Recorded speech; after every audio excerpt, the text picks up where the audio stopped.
बाबा हसन शाह का मज़ार है। यहाँ कुतरुवाल हम आ गए। मैंने आपको बताया था कि मेरी पैदाइश की जगह भी है।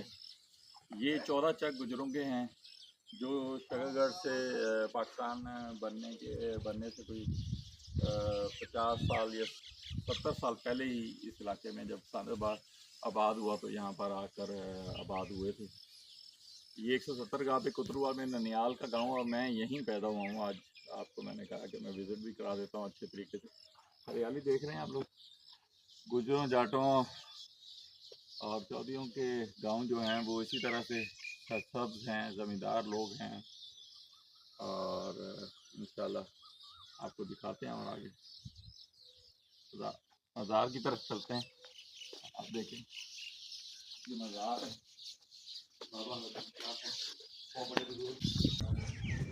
ये हिस्ट्री आप पढ़ सकते हैं।